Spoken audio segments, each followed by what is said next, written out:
Queridos hermanos, continuamos con las formaciones de nuestra materia Evangelios Sinópticos. En este cuadro quería aprovechar para detenerme en algunas cosas que son muy características de cada evangelio. Entonces, en el Evangelio de Mateo, que sabemos que el público al que fue dirigido son los judíos, tres características sencillas, entre las muchas que tiene, es que presenta a Jesús como el Mesías prometido. Enfatiza el cumplimiento de las profecías. Esto es propio de Mateo porque al ser el primer libro en el primer libro en el Nuevo Testamento, al terminar los profetas, obviamente que tiene que hacer referencia a todo el cumplimiento de las profecías, ¿sí? Entonces esa es una de las razones por las cuales está primero en el Nuevo Testamento. Y obviamente que hay innumerables referencias a la ley y a las Sagradas Escrituras, judías, obviamente. Ahora, hay citas bíblicas claves que son propias de Mateo. Por ejemplo, aquí traigo tres. Entonces, la genealogía de Jesús. Ahora, si ustedes ven en Mateo 1:1, la genealogía de Jesús comienza desde Abraham para conectar a Jesucristo con el padre de la fe del pueblo judío, que es Abraham.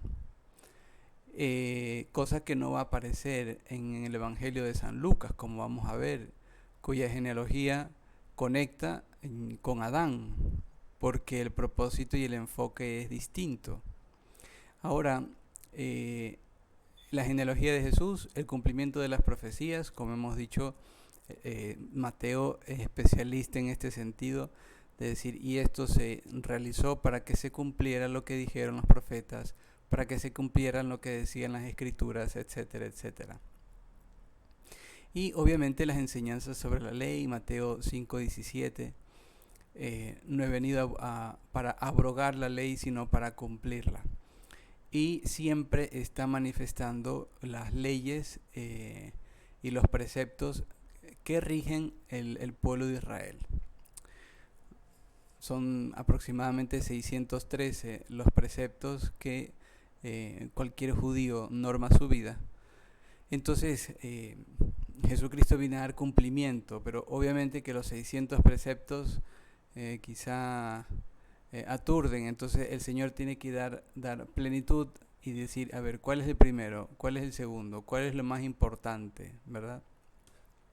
Hay otros detalles curiosos en el Evangelio de Mateo que son propios de él, expresiones, lo que se llama de cuño palestino, que solo se usan en el Evangelio de San Mateo. ¿Cuáles son? Por ejemplo, reino de los cielos, Mateo 3:2, Padre celestial, Mateo 5:48, ciudad santa, casa de Israel. Las palabras atar y desatar son propias y únicamente de Mateo. Y de hecho usa una palabra siria, raká, insensato, en Mateo 5:22. Son palabras, expresiones que no aparecen en los otros evangelios. ¿Ya? Por ejemplo, el reino de los cielos se dice en Mateo, y ¿por qué no se dice reino de Dios? Bueno, por el respeto que le tienen al nombre de Dios. El hecho de decir Dios, entonces le llaman el Señor o reino de los cielos, para no complicarse. Eso no pasa en Marcos, por ejemplo. En Marcos sí dicen el reino de Dios. Vamos al Evangelio de Marcos. Sabemos que escribe el testimonio de San Pedro, escrito a los romanos gentiles, ¿verdad? ¿Qué hace Marcos? Mientras va escribiendo, como su público no es judío, obviamente que cuando explica, trata de decir costumbres judías, necesariamente tiene que explicarlas. Y uno dice, si nosotros sabemos que es para los romanos, obviamente, pero el que no sabe y cree que Marcos es igual a Mateo, pues se equivoca, porque el público es distinto y por lo tanto tiene que explicarlas. Y ahí hay un ejemplo. Por ejemplo, los fariseos, si no se lavan las manos, no comen. Se las lavan las manos hasta el codo para respetar las purificaciones. U otros términos, como por ejemplo, como es al público es romano, utiliza términos técnicos romanos, términos que no vamos a encontrar en Mateo y en Lucas. Por ejemplo, el praetorion, el pretorio que se llama, en Marcos 15, 16. La lepta, que es una moneda, Marcos 12, 42. También, como es obvio, traduce palabras arameas, las dice y las traduce, por ejemplo, y las tiene que explicar. Por ejemplo, Boanerges es una palabra aramea. Los romanos no entendían para nada el arameo, no hablaban, no era su lengua, y por lo tanto en Marcos tiene que decir, y les llamó Boanerges, esto es hijos del trueno. Lo mismo cuando dice Talita cum, una expresión en arameo cuando Jesús resucita a la hija de Jairo, ¿no? Entonces dice que quiere decir, niña, levántate. Y lo mismo cuando habla del corbán, esta ofrenda que se separa para el templo y que no puede ser tocada. Y el Señor pues utiliza este ejemplo del corbán bastante fuerte, ¿no? Porque les dice que ustedes declaran corbán lo que podría ser ayuda para sus padres. Entonces así niegan, ¿no?, la ayuda al prójimo y se aferran a sus tradiciones. Hay una palabra, Abba, que es la favorita de Jesús para referirse a su padre, y que obviamente Abba, padre, ¿no? Abba es una palabra en arameo de cómo los niños se refieren a sus padres, papi, papito, ¿no? Lo mismo utiliza la palabra Gólgota. Son palabras arameas. Eloí, Eloí, lema sabactani, por ejemplo. Y las traduce. Si son utilizadas en el Evangelio de Mateo, no tendría por qué prácticamente traducirlas, porque el público las entiende perfectamente. Y una cosa curiosa del Evangelio de Marcos es también que, como su público es romano, utiliza la división de horas de la noche por vigilias. Por ejemplo, cuando nombra en la cuarta vigilia de la noche, cuando los discípulos estaban en la barca, eso no es una referencia horaria para un judío, por ejemplo. Para un judío las horas comienzan a las 6 de la mañana, y por eso encontramos que a la hora sexta Jesús estaba en la cruz, a la hora nona Jesús muere en la cruz, a la hora décima, 4 de la tarde, Juan recuerda el día y la hora en que conoció a nuestro Señor. Ese era el modo horario de los judíos. Pero esto de la tercera, cuarta vigilia, eso es propio de un lenguaje romano. Entonces se acomoda el Evangelio a la cultura a la que les está escribiendo, porque si no, entenderían muy poco, ¿no? Entonces es una forma romana. Dentro de lo que les acabo de decir, pues el término latino legión, eso no se da en los otros evangelios. Algo muy hermoso en el Evangelio de Marcos es que cuando ustedes lo leen de corrido, no van a encontrar discursos grandes del Señor. De hecho, el Evangelio va recorriendo y dice de pronto, y se puso a explicarles, y terminada por decir así, la homilía, terminada el discurso, hizo esto, lo otro y lo otro. ¿Qué quiere decir? Que no se centra tanto en las palabras cuanto en los hechos de nuestro Señor, en su persona. Nos interesa el perfil de Jesucristo, cómo era Él, ¿no? Qué hacía, cómo reaccionaba, más que los discursos como encontramos en San Mateo, por ejemplo. 5 discursos grandes. Y por último, Lucas, que es gentiles griegos, destaca la universalidad en el mensaje de Jesús y enfoca a los marginados, pobres, pecadores, a las mujeres.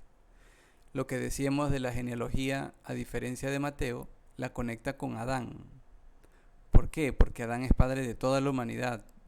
Y por lo tanto, la salvación que viene a traer el Señor tiene que ver con todos. No solo desde Abraham, sino desde Adán.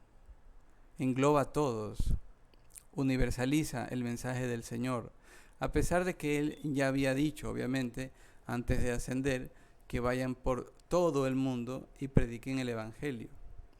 Pero Lucas, como está interesado a predicarle a los gentiles, ya comienza el Evangelio al capítulo 3 con la genealogía conectando con Adán, o sea, todos estamos involucrados. Y obviamente la parábola del buen pastor, un extranjero muestra misericordia. Estas son unas cosas escandalosas, no propias de la época, pero que el Señor va introduciendo. Se enfoca mucho en los pobres, en los pecadores, en las mujeres. Por ejemplo, utiliza también como marcos para, según el público, Lucas, al cual San Jerónimo dice que es un erudito en griego. Cuando está en Naim, y nos acordamos de la viuda de Naim, él dice que toca el ataúd, por ejemplo. Y en Palestina no se entierran en ataúd, pero para que los gentiles entiendan, Lucas no tiene ningún problema de decir que toca el ataúd, cosa que no es una costumbre en Palestina, pero se entiende el sentido. El hijo estaba muerto y lo estaban llevando al cementerio. También, por ejemplo, en ese episodio donde llevan al paralítico a la presencia del Señor y no encuentran por la puerta lugar para que entre, entonces van y destapan el techo. Las casas en Palestina no están hechas de tejas, por ejemplo. En cambio, Lucas dice, bajaron entre las tejas. Y obviamente que para un judío dice, esto de tejas no lo entendemos. Pero la casa de los gentiles, de los griegos, pues sí es hecha de tejas. Entonces, digo, el Señor, cada evangelista se va acomodando a la cultura para expresar la misma idea, ¿no? Entonces, continuamos. Vamos a ver algunos ejemplos concretos también de esta manera sinóptica de cómo los evangelios, cómo podemos ver los evangelios de una manera sinóptica, o sea, en una visión de conjunto y pequeñas diferencias entre ellos. El evangelio muy conocido del joven rico, ¿ya? En Marcos no dice joven rico. En Lucas tampoco dice joven, dice un dirigente, ¿no? Maestro, ¿qué bien haré para tener la vida eterna? Y en los otros dos, maestro bueno, buen maestro, ¿qué haré para heredar la vida eterna? La descripción de la persona es un joven rico. En Marcos, un hombre, se menciona que es rico después. Y en Lucas, un dirigente, rico y con autoridad. En Mateo se resalta esta perfección, si quieres ser perfecto, ¿no? Obviamente que nos recuerda a esa frase de Jesús que dice, si quieres que sean perfectos como vuestro Padre Celestial es perfecto, ¿no? Entonces, vamos a volver acá. Luego está la respuesta, ¿no? Si quieres ser perfecto, una cosa te falta, una cosa te falta. Y luego Mateo pone énfasis en la perfección y el cumplimiento de la ley judía. Hay un detalle que en Marcos se da y es precioso. Marcos se enfoca en la mirada de amor con la que se detiene a mirar a este joven, ¿no? A este hombre. Y lo amó y lo vio, ¿no? Este detalle no está presente en los otros dos evangelios. Y luego el desenlace, pues, es muy similar, ¿no? El joven se va triste porque tenía muchas posesiones. Similar a Mateo, Lucas está en el rango social del joven. Tenía una posición tal que no podía dejarla, ¿no? Entonces este episodio en los tres evangelios pues tiene sus similitudes, pero también sus pequeñas diferencias. El Sermón de la Montaña, por ejemplo. El Sermón de la Montaña, vamos a ver algunos detalles. Ya sabemos quiénes son los destinatarios de cada evangelio. El episodio se da en Mateo 5, en Lucas al capítulo 6. En Marcos no se da explícitamente el discurso de la montaña. Cosa curiosa que en Mateo el lugar es la montaña, el discurso de la montaña. Y claro, este es un símbolo potentísimo sobre el monte Sinaí, ¿no? En la que el nuevo Moisés está entregando la nueva ley. Entonces, Moisés y la ley llegan a plenitud. El nuevo Moisés, Jesucristo, que sobrepasa la figura de un profeta normal, porque es el Hijo de Dios, y la ley está entregando el nuevo parámetro con el cual los cristianos han de regir su vida, las bienaventuranzas. Lucas acorta estas bienaventuranzas, ya no son 8, son prácticamente 4, y las sitúa en una llanura. Siempre esa visión de Lucas de la universalidad más accesible, horizontal, no quiere decir que hay una contradicción, o fue en la montaña o fue en la llanura. O sea, podemos decir que Jesús pudo haber repetido este discurso tanto en la montaña como en la llanura, o ambos tienen un enfoque teológico distinto. Colocarlo en la montaña es un símbolo potentísimo para un judío, colocarlo en la llanura es un símbolo más accesible para los paganos, ¿no? ¿Qué más? Se enfoca en la interpretación de la ley judía, el cumplimiento de las promesas mesiánicas. Lucas, en cambio, es más universal, como hemos visto, centrado en los pobres. Hay una cosa curiosa, que en Mateo dice, bienaventurados los pobres de espíritu. En cambio, en Lucas dice, bienaventurados los pobres. Y se acabó, no dice pobres de espíritu. Entonces, de alguna manera sí está tocando la parte social. Y bueno, luego al final dice, es un poco más formal Mateo, riguroso, uso de términos y conceptos judíos como reino de los cielos, que lo hemos explicado ya anteriormente. En cambio Lucas es más directo, sencillo, accesible a audiencias no judías. Y luego de las 4 bienaventuranzas vienen 4 ay, ¿no? Ay de los ricos, ay de los que ríen, ¿no? Entonces vemos las similitudes y también las desemejanzas también. Ahora, estaba investigando, ¿verdad? Y estaba viendo qué pasajes, episodios únicos se encuentran en el Evangelio de Mateo.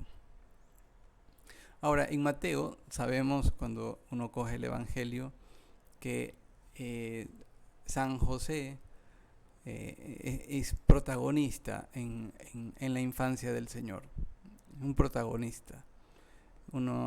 Si uno quiere ver la infancia del Señor desde los ojos de San José, entonces agarra el Evangelio de San Mateo. Si uno quisiera ver desde el punto de vista de la Virgen, agarra a San Lucas. Entonces, por ejemplo, la visita de los magos, la huida de Egipto, la matanza de los inocentes, el Sermón del Monte, el Padre Nuestro en versión completa, ciertas parábolas que ahí están, ¿verdad? Del tesoro escondido, la perla, Pedro que camina sobre el agua, el impuesto del templo a los hijos, el discurso sobre la iglesia, la promesa de Jesús a Pedro, la parábola de las vírgenes, la parábola de las ovejas y los cabritos. Son cosas que solo y únicamente están en el Evangelio de Mateo y no se repiten en Marcos y en Lucas. En Marcos, como vemos, hay poquitos episodios que son muy propios de Marcos. Si comparamos los 28 capítulos que tiene Mateo a los 16 capítulos que tiene Marcos, pues son muy poquitos las cosas que únicamente aparecen en el Evangelio de San Marcos y que no aparecen en Mateo y en Lucas. Por ejemplo, la parábola de la semilla que crece por sí sola.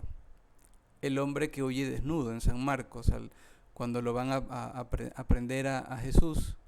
Hay este detalle un poco enigmático, pero que alguna vez algunos exegetas han, han interpretado como ese sello que dejó Marcos de su persona, ¿no? Cuando era un jovencito y estaba ahí, ¿no?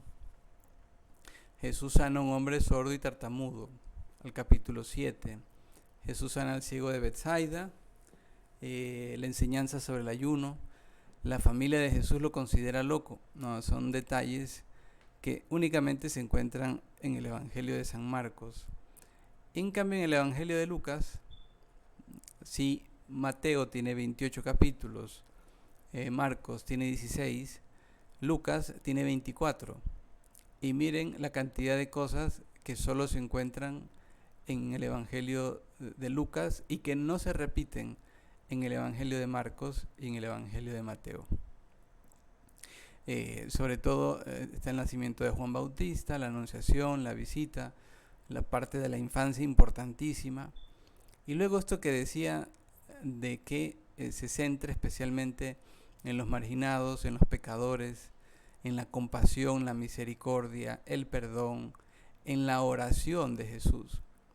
Entonces, por eso está la mujer pecadora que unge los pies de Jesús, las mujeres que acompañan a Jesús, la parábola del samaritano, del amigo insistente, eso es oración, la parábola del rico insensato, las parábolas del hijo pródigo, del administrador astuto, que hablan de la misericordia, ¿no? Del rico y Lázaro, de los leprosos, en la parábola del juez injusto y la viuda persistente, cuando habla de la oración, la parábola del fariseo y publicano, habla de la oración, Jesús y Zaqueo, los pecadores, ¿no? El perdón en la cruz, el buen ladrón, los discípulos en el camino a Emaús. Son detalles que solo se encuentran en el Evangelio de Lucas y que resaltan sobre todo primero la visión del Evangelio desde el punto de vista, por decir así, de la Virgen Santísima, y luego las parábolas que se refieren mucho a la compasión, la misericordia, el perdón, la oración, los marginados y pecadores. Si quisiéramos hacer un cuadro, esto solo es una curiosidad, ¿no? Hemos visto que en la distribución de los versículos del Evangelio de Marcos en relación con Mateo y Lucas se da de este modo. Por ejemplo, el 7% está únicamente en Marcos. En el Evangelio de Marcos el 7% no se encuentra en ninguno de los otros dos.